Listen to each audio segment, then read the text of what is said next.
Hello बच्चों, एक बार फिर से स्वागत है आप लोग का हमारे चैनल ग्रेविटी जीनियस में। होप आप सब अच्छे होंगे, अच्छे से पढ़ाई कर रहे होंगे।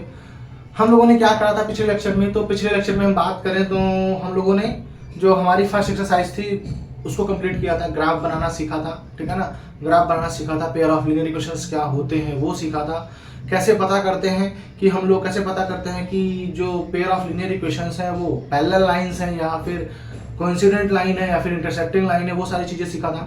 आज हमको क्या सीखना है, तो आज हम लोगों को सीखना है क्या कि कैसे पेयर ऑफ लीनियर इक्वेशन है तो उनको सॉल्व करना है। क्या है, पेयर ऑफ लीनियर इक्वेशन है तो उनको कैसे सॉल्व करना है उसको हमको आज सीखना है, ठीक है ना। जो तुम्हारा क्या है एनसीईआरटी का जो थर्ड एक्सरसाइज है उसको कंप्लीट करना है, ठीक है ना। एनसीईआरटी का जो थर्ड एक्सरसाइज है उसको कंप्लीट करेंगे। कंप्लीट कर पाएंगे तो कंप्लीट करेंगे, नहीं तो जितना भी हो सकता है आज कोशिश करके कंप्लीट करेंगे, ठीक है ना। अब हम बात करें कि क्या, अगर हम बात करें कि जैसे सॉल्विंग की बात करें तो जो सॉल्विंग करने का मेथड है, सॉल्विंग करने के मेथड की बात करें तो दो तरीके से हम सॉल्व कर सकते थे, ठीक है ना। सॉल्व कर सकते हैं मतलब अगर पेयर ऑफ लीनियर इक्वेशन दे रखे हैं तो हम उसको दो तरीके के मेथड से सॉल्व कर सकते हैं। एक तो क्या था, सब्स्टिट्यूशन मेथड है। क्या है, सब्स्टिट्यूशन मेथड। अच्छा, अभी तक क्या था, अभी तो आपका सिलेबस कैंसिल आउट हो गया, अभी तो आपका सिलेबस थोड़ा सा रिड्यूस हो गया है, तो उस केस में आपके पास अब सिर्फ दो मेथड है, दो मेथड आपको पढ़ना है। अदरवाइज अभी तक आपको तीन मेथड पढ़ने होते थे, ठीक है ना, जिसमें तीनों मेथड किससे रिलेटेड थे, तो लाइन को इक्वेशन को सॉल्व करने के लिए थे, ठीक है ना। लेकिन अभी आपको सिर्फ दो मेथड पढ़ने हैं। उन दो मेथड में भी कभी आपको क्वेश्चन में ना मेंशन नहीं करता है कि आप इसको सब्स्टिट्यूशन मेथड से कीजिए या फिर आप उसको दूसरे वाले मेथड से कीजिए, एलिमिनेशन मेथड से कीजिए। जो सेकंड मेथड है ये क्या है, आपका एलिमिनेशन मेथड है।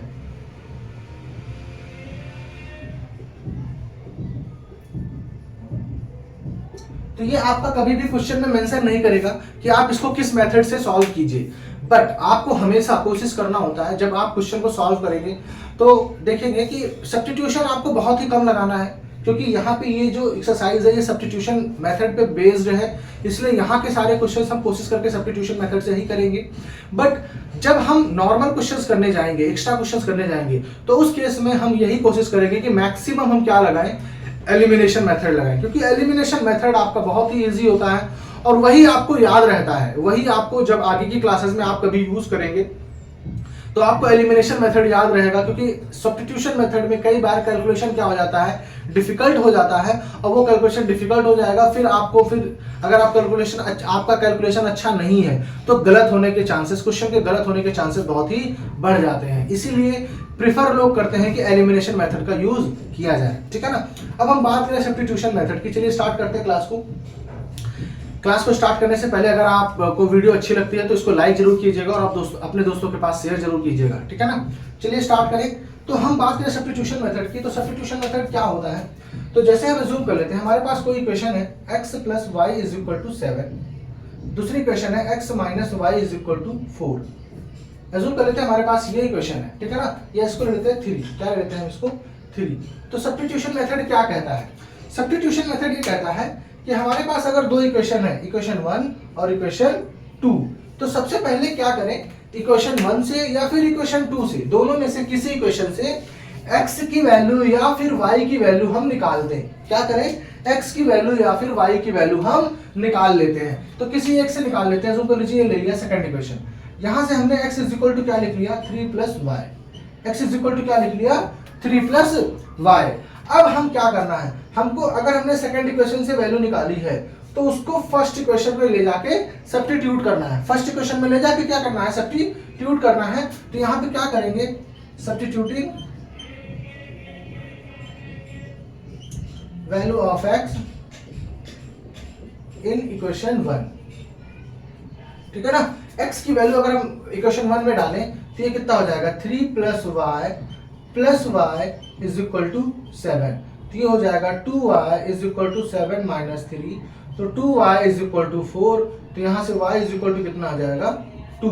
अब y की वैल्यू इसमें डाल देंगे तो यहां से हो जाएगा x = 3 + 2, तो x की वैल्यू आ जाएगी 5। तो इस तरीके से हम सब्स्टिट्यूशन मेथड को लगाते हैं, क्योंकि यहाँ पे x और y के पास कोई कोफिशिएंट नहीं था तो सब्स्टिट्यूशन मेथड लगाना थोड़ा सा आसान था। लेकिन अगर यही कोफिशिएंट हो जाएगा तो फिर वो डिफिकल्ट हो जाता है क्वेश्चन को सॉल्व करना, ठीक है ना। होप समझ में आया होगा, आप लोग नोट डाउन कर लीजिए इसको।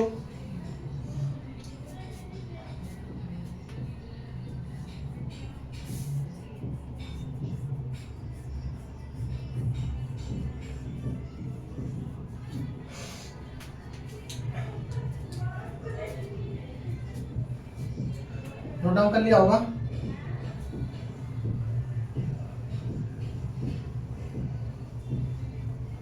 अब थोड़ा एक डिफिकल्ट क्वेश्चन करते हैं सब्स्टिट्यूशन मेथड से ही। क्या है 7x minus 15y is equal to 2 और दूसरी इक्वेशन क्या है x plus 2y is equal to 3। ये आपका एग्जाम्पल है, एग्जाम्पल 7, ठीक है ना। अब यहाँ पे देखिए कोफिशिएंट है, अब यहाँ पे सब्स्टिट्यूशन थोड़ा सा आपका डिफिकल्ट होने वाला है। तो चलिए ले लेते हैं इसको इक्वेशन 1 ले लेते हैं, इसको इक्वेशन 2 ले लेते हैं। अब यहाँ बेस्ट सब्स्टिट्यूशन क्या है, बेस्ट है कि आप यहाँ से सेकंड वाले से x की वैल्यू निकालिए, क्योंकि x की वैल्यू निकालेंगे तो कुछ भी डिवीजन में नहीं आएगा। तो x इज इक्वल टू यहाँ से कितना हो जाएगा 3 minus 2y, x is equal to कितना हो जाएगा 3 माइनस 2y। अब यहाँ पे वही x की वैल्यू आप किस में सब्स्टिट्यूट कर देंगे, इक्वेशन 1 में। ये चीज लिखना पड़ेगा आपको कि substituting the value of x in equation 1, ये चीज आपको लिखनी पड़ेगी, इस चीज का ध्यान रखिएगा। अब यहाँ पे करें, चलिए मैं भी लिख देता हूं।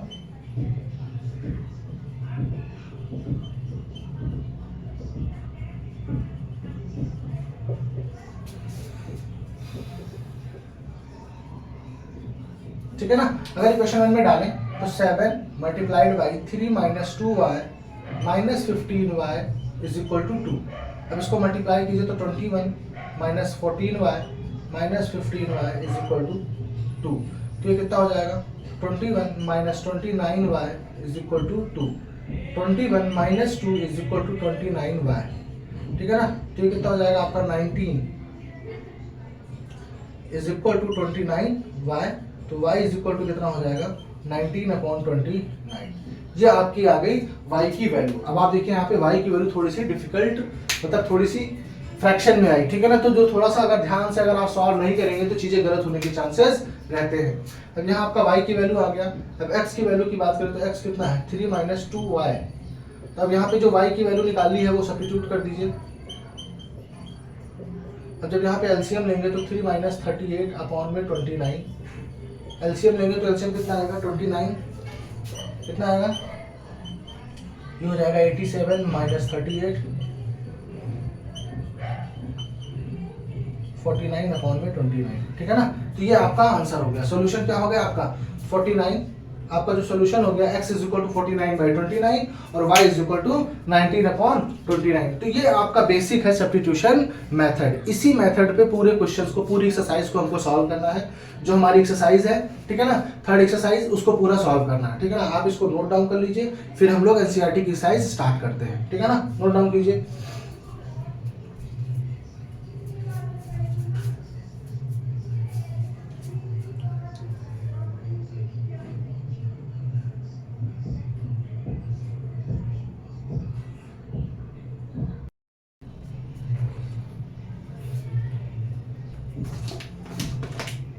बुक नोट डाउन कर लिया होगा आप लोगों ने।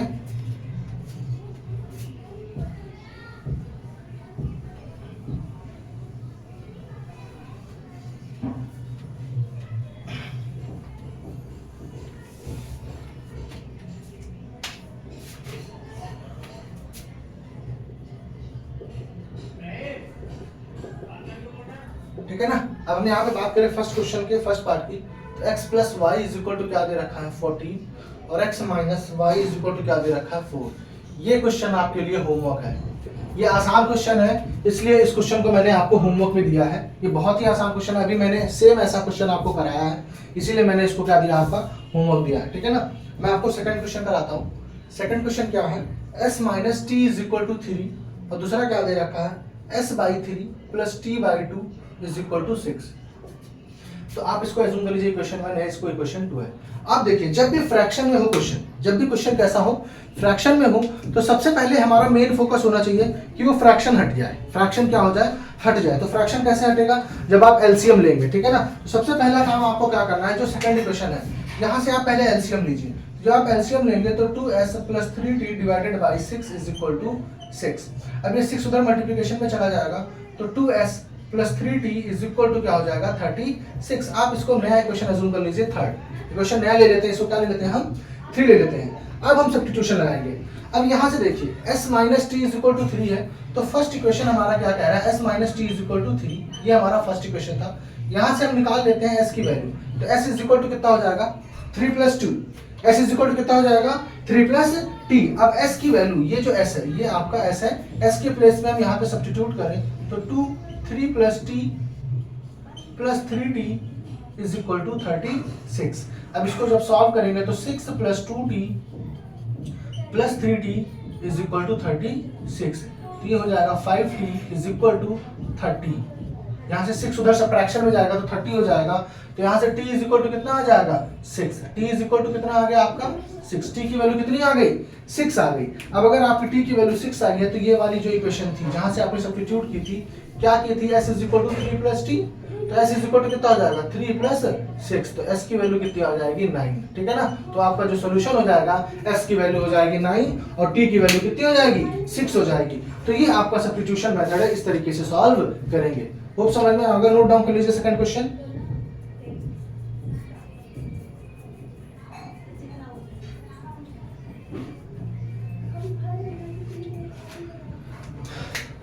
अगर हम बात करें थर्ड पार्ट की, इसके जो थर्ड पार्ट है, तो थर्ड पार्ट आप देखिए जरा 3x minus y is equal to 3 और नेक्स्ट क्या है 9x minus 3y is equal to 9। तो थर्ड पार्ट क्या आप देखिए, हमने जो पिछले एक लेक्चर में पढ़ा था, क्या पढ़ा था कि अगर जो लाइन है हमारी, लाइन कैसी है, अगर इंटरसेक्टिंग लाइन है तभी हम उसको सॉल्व कर सकते हैं। जैसे यहाँ पे सॉल्व करके हमारे यूनिक सॉल्यूशन आए हैं। कैसा सॉल्यूशन आया, यूनिक सॉल्यूशन। लेकिन अगर लाइन इंटरसेक्टिंग लाइन नहीं है तो उस केस में हम सॉल्व नहीं कर पाएंगे। इट मींस अगर पैरेलल लाइन है या फिर कोइंसिडेंट लाइन है तो उस केस में हम सॉल्व नहीं कर पाएंगे। तो यहाँ पे जरा देखिए आप कि 3/9 का रेशियो कितना आ रहा है, 3/9 कितना हो गया 1/3, माइनस 1/-3 कितना हो गया 1/3 और 3/9 कितना हो गया 1/3। यहाँ पे आप क्या देख रहे हैं कि a1/a2 जो है वो इक्वल है b1/b2 के और इक्वल है क्या c1/c2 के। तो इसका मतलब ये कैसा सॉल्यूशन हुआ इसका, यहाँ पे हो जाएगा आपका इनफाइनाइट मेनी सॉल्यूशन। क्या हो जाएगा, इनफाइनाइट मेनी सॉल्यूशंस। तो यहाँ पे आपके जो आंसर आएंगे वो कैसे आएंगे, इनफाइनाइट नंबर्स आएंगे आंसर। ठीक है ना, कितने आएंगे, इनफाइनाइट नंबर आपके सॉल्यूशन आएंगे। तो यहाँ पे आप इसको सॉल्व नहीं कर सकते हैं, आपको थोड़ा ऑब्जर्वेशन देखना पड़ेगा, ऑब्जर्वेशन करना पड़ेगा लाइन को, इक्वेशन को देखते ही कि कहीं ये पैरेलल लाइन तो नहीं है, कहीं ये क्या है कोइंसिडेंट लाइन तो नहीं है। ये मैंने ऑब्जर्व करना आपको सेकंड लेक्चर में सिखा रखा है, इसके जो पहले वाले लेक्चर है। अगर आपको नहीं समझ में आ रहा है तो आप पहले उस वाले लेक्चर को जाके देखिएगा, वहां पे आपको मैंने क्लियरली बता रखा है कि कैसे पता चलेगा कि वो कोइंसिडेंट लाइन है या फिर वो पैरेलल लाइन है। ठीक है ना। तो ये थर्ड क्वेश्चन को आप सॉल्व नहीं कर सकते, इसके इनफाइनाइट मेनी सॉल्यूशंस होंगे। ठीक है ना, नोट डाउन कर लीजिए। इसको इरेज कर देते हैं। फर्स्ट क्वेश्चन जो होमवर्क है उसका आंसर आप लोग कमेंट करके मुझे आंसर जरूर बताएंगे। ठीक है। अब बात करें हम फिफ्थ क्वेश्चन की, फोर्थ पार्ट की। इसके फोर्थ पार्ट में बच्चों को बहुत दिक्कत होती है, ध्यान से करेंगे। वैसे फोर्थ पार्ट को आसान भी कर सकते हैं, 0.4x प्लस 0.5y। देखिए क्या होता है कि जैसे ना अब जो फोर्थ क्वेश्चन है इसमें बच्चों को दिख गया डेसिमल। अब डेसिमल्स में हो जाते हैं बच्चों का दिमाग खराब। डेसिमल्स ऐसा लगता है बच्चों के लिए भूत जैसा है।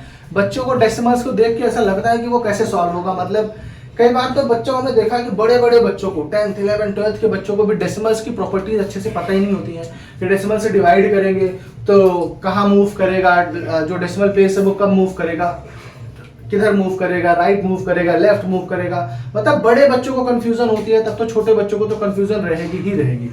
तो डेसिमल्स को टैकल करने का सबसे बेस्ट तरीका क्या है कि आपको जब भी क्वेश्चन आपको डेसिमल में दिखे, आप सबसे पहले डेसिमल ही रिमूव कर दीजिए। डेसिमल ही रिमूव कर दीजिए। और डेसिमल रिमूव करना आपको आता होगा कि अगर डेसिमल लगा हुआ है तो जितने प्लेस पे डेसिमल है, डेसिमल उतना डेसिमल हटाइए और उतने ही जीरो से डिवाइड कर दीजिए। इट मींस जीरो का मतलब क्या हुआ, 10 से, 100 से या फिर 1000 से। अब वो हमारा डेसिमल क्या हो जाएगा, रिमूव हो जाएगा, वो बचेगा फ्रैक्शन। ठीक है ना। और बच्चों को लगता है कि डेसिमल से बेटर तो फ्रैक्शन है सॉल्व करना। ठीक है ना। तो यहाँ पे भी हम वही काम करेंगे। डेसिमल्स है, अब यहाँ पे डेसिमल्स हटा देते हैं। तो इसको देखिए, यहाँ पे इसको लिख सकते हैं 2/10x, पहले इक्वेशन को, ये क्वेश्चन 1 है, ये क्वेश्चन 2 है। 2/10x plus 3/10y is equal to 13/10। क्योंकि बेटा यहाँ पे एक प्लेस पे डेसिमल है 10 आएगा, यहाँ पे एक प्लेस पे डेसिमल है 10 आएगा, यहाँ पे भी एक प्लेस पे डेसिमल है, क्या आएगा 10 आएगा। अब ये 10 10 10 तीनों डिवीजन में है तो ये कैंसिल आउट हो जाएगा। तो ये बचेगा क्या, 2x plus 3y is equal to 13। ये आपका इक्वेशन हो गया थर्ड। ठीक है ना। सेम इसी तरीके से आप जब इसको रिड्यूस करेंगे तो ये आपका इक्वेशन बनेगा 4x plus 5y is equal to 23। ये आपका क्या हो जाएगा, फोर्थ इक्वेशन हो जाएगा। अब सब्स्टिट्यूशन मेथड लगाना यहाँ पे थोड़ा सा डिफिकल्ट होने वाला है, ध्यान से समझिएगा, ठीक है ना।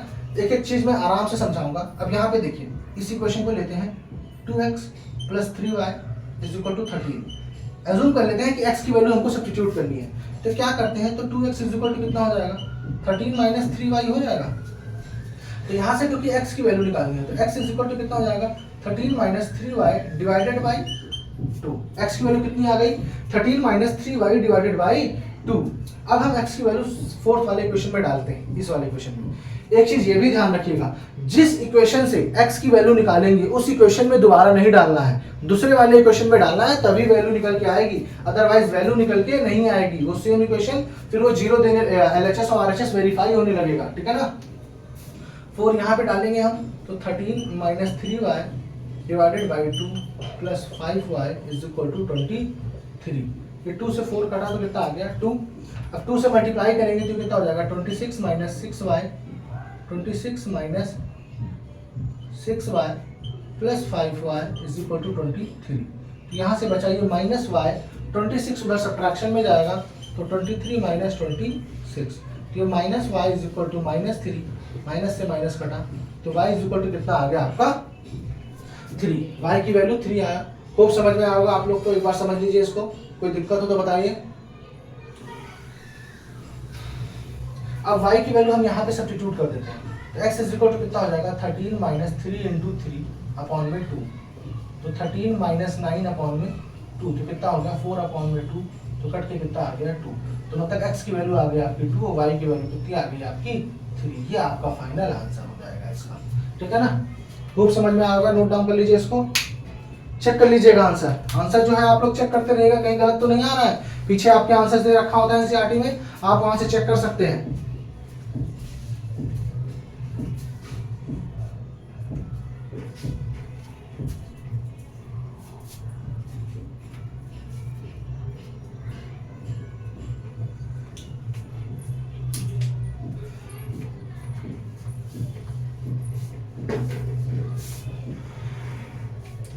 अब हम बात करें फिफ्थ पार्ट की, तो फिफ्थ पार्ट क्या है आपका √2x। तो फिफ्थ क्वेश्चन है √2x plus √3y equal to 0। Sixth जो पार्ट है √3x minus √8y is equal to 0।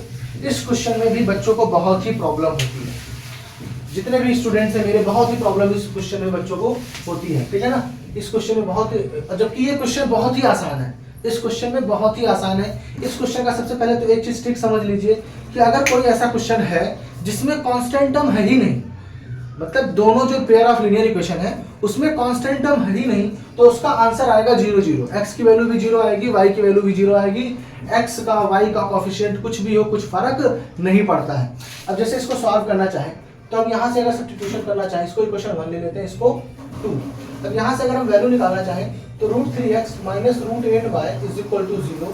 तो यहाँ से √3x इज इक्वल टू कितना हो जाएगा √8y, तो x इज इक्वल टू हो जाएगा √8 अपॉन √3y। ये हो गया हमारा x की वैल्यू। अब x की वैल्यू हम सब्स्टिट्यूट कर देते हैं ऊपर वाले में, तो √2 इंटू √8 अपॉन में √3y plus √3y is equal to 0। अब यहाँ से y कॉमन है, y आपका क्या है कॉमन है, तो y अगर आप कॉमन लेते हैं तो क्या बचेगा √2 इंटू √8 क्या हो जाएगा √16 अपॉन में √3 प्लस √3 इज इक्वल टू 0। अब y is equal to 0 divided by ये नंबर, √16 को 4 लिख सकते हैं, 16 लिखा रहने दीजिए, कोई दिक्कत नहीं है, प्लस √3। अब 0 divided by any number, answer कितना आता है 0। तो y की वैल्यू क्या आ गई आपकी 0। अब यहाँ पे x के y की प्लेस पे 0 डाल देते हैं आप, तो कितना हो जाएगा, ये आपका कितना हो जाएगा, यहाँ पे भी आंसर कितना आ जाएगा 0। तो मतलब यहाँ पे जब आप सॉल्यूशन लिखना चाहेंगे तो सॉल्यूशन आपका कितना आ जाएगा, x की वैल्यू भी 0 होगी और y की वैल्यू भी क्या होगी 0 होगी। ये आपका सॉल्यूशन हो जाएगा। खूब समझ में आया होगा आप लोग, नोट डाउन कर लीजिए इसको। इधर का इरेज कर देते हैं। अब बात करते हैं नेक्स्ट क्वेश्चन की, जो हमारा नेक्स्ट क्वेश्चन है, इसमें लास्ट पार्ट है फर्स्ट क्वेश्चन का। वो आज डिस्कस करेंगे। क्या है क्वेश्चन, 6th पार्ट इसका। तो 3x/2 minus 5y/3 is equal to -2, ठीक है ना। और सेकंड इक्वेशन है x/3 plus y/2 is equal to 13/6, ठीक है ना। ये क्वेश्चन है। अब बात करें इसके सॉल्व, पहले इसको आप लोग नोट डाउन कर लीजिए उस क्वेश्चन को, फिर उसको स्टार्ट करते हैं। एक ही तरफ ध्यान रहे।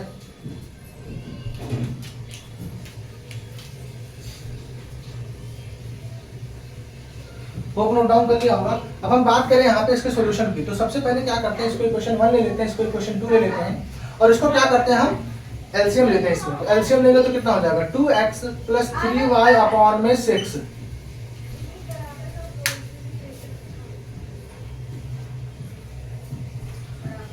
ठीक है ना, इज इक्वल टू कितना हो जाएगा ये 13/6, ठीक। अब ये 6 से 6 कट गया, तो इक्वेशन क्या बनी 2x plus 3y is equal to 13, ठीक है ना। अब यहाँ से अगर हम x की वैल्यू निकालना चाहें तो 2x is equal to 13 minus 3y, ठीक है ना। तो x इज इक्वल टू कितना हो जाएगा 13 माइनस 3y डिवाइडेड बाय 2, ये आपकी क्या हो जाएगी x की वैल्यू। ये हमारा कहाँ से आया, सेकंड इक्वेशन से आया। अब हम फर्स्ट इक्वेशन की बात करें तो फर्स्ट इक्वेशन हमारा क्या है 3x minus 5y is equal to -2। अब यहाँ अगर हम एलसीएम लेते हैं तो कितना हो जाएगा 9x minus 10y/6 is equal to -2, ठीक है ना। इसको नोट डाउन कीजिए, पहले इरेज करते हैं।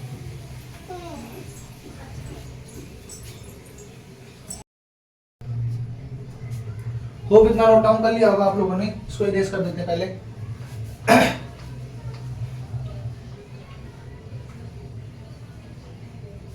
अब हम बात करें यहाँ से, तो इसको जब आगे थोड़ा सॉल्व करें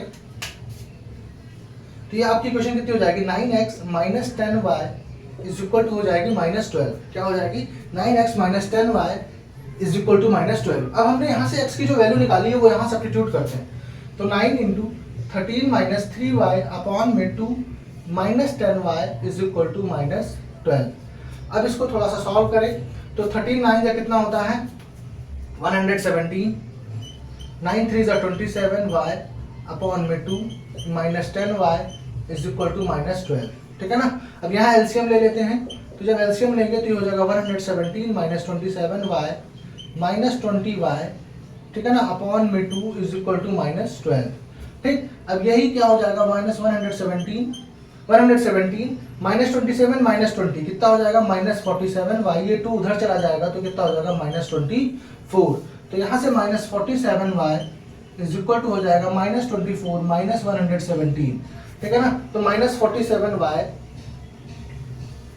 अब यहाँ से बात करें तो -47y ना इज इक्वल टू कितना हो जाएगा -24 माइनस 117 कितना हो जाएगा 141, कितना हो जाएगा 141। तो ये माइनस से माइनस कटेगा तो y इज इक्वल टू कितना हो जाएगा। अब 47 से 3 जा देखिए तो 3 से 3 7 जा 41, तो ये 3 जा कट जाएगा, ठीक है ना। तो y की वैल्यू आपकी कितनी आ गई 3, y की वैल्यू कितनी आ गई 3। अब क्योंकि देखिए सब्स्टिट्यूशन मेथड था, आपने भी देखा कितना डिफिकल्ट कैलकुलेशन है, आंसर 3 आ रहा। अगर यही आपको एलिमिनेशन मेथड से करना होता है तो आप देखते कि इसका सॉल्यूशन कितना ही इजी होता, ठीक है ना। इसीलिए इसको बाद में अगर हमको नॉर्मल करना होता तो इसको एलिमिनेशन मेथड से ही करेंगे, ठीक है ना। अब y की वैल्यू 3 आई, अब y की वैल्यू 3 हम इस वाले इक्वेशन में डाल देते हैं, ठीक है ना। यहाँ लिख लेते हैं x is equal to 13 minus 3 y के प्लेस पे 3/2, तो कितना हो जाएगा 13 माइनस 9 डिवाइडेड बाई 2, तो कितना हो जाएगा 4 डिवाइडेड बाई 2, तो कितना आ गया 2। तो x की वैल्यू आ गई आपकी 2 और y की वैल्यू कितनी आ गई आपकी 3, तो ये आपका आंसर हो जाएगा, ठीक है ना। होप समझ में आया होगा आप लोग का, ठीक है ना। ये हमारा फर्स्ट क्वेश्चन खत्म होता है। इसके बाद आपका बचता है वर्ड प्रॉब्लम्स, ठीक है ना। क्या बचता है इसका, वर्ड प्रॉब्लम्स बचते हैं इसी एक्सरसाइज का, जो सेकंड पार्ट में करेंगे कल की क्लास में, मतलब कल की लेक्चर में करेंगे। आज के लिए इतना ही है कि 6 क्वेश्चन हम लोगों ने किया है सब्स्टिट्यूशन का, 5 किया है, एक आपको होमवर्क दिया है, ठीक है ना। आप लोग होमवर्क कीजिएगा। इसके आगे जब कल की क्लास होगा तो मैं सारा ये एक्सरसाइज खत्म करूंगा, ठीक है ना। तब तक अगर आपको वीडियो अच्छी लगती है तो लाइक जरूर कीजिएगा और ज़्यादा से ज़्यादा अपने दोस्तों के पास शेयर कीजिएगा। Thank you.